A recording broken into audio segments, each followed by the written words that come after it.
नमस्कार मंडळी, मी आज तुम्हाला चिकन सोप्या पद्धतीने शिकवणार आहे. त्यासाठी मी मॅगिनेट करायला चिकन ठेवलेलं.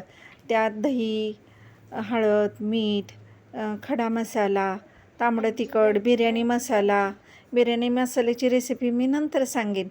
आणि थोडेशा मिरच्या आणि 2-3 चमचे तेल ओतून मॅगिनेट करायला ठेवलेलं 3 तास. नंतर ते वाफायला ठेवले 10 मिनटं. आणि इकडं कांदा तळायला घेतला आणि तिकडच्या भांड्यात पाणी उकळवायला ठेवलेलं तांदूळ शिजवण्यासाठी. आणि अर्धा किलो चिकन असलं तर अर्धा किलोच तांदूळ घ्यायचे आणि पावशेर कांदा, असं त्याचं प्रमाण आहे. आणि बिर्याणी तर खूपच छान होती, सुट्टी होती. तुम्ही माझ्या पद्धतीने करून बघा. आणि तांदूळ शिजताना तुम्हाला एक सिक्रेट सांगते, थोडंसं तूप घालायचं.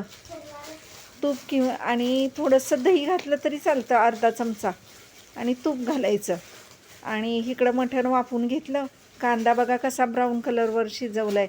आणि 70-80% तांदूळ शिजवायचा, जास्त शिजवायचा नाही. आणि तो परातीत काढून घ्यायचा आणि नंतर मग त्याचे थर द्यायचे.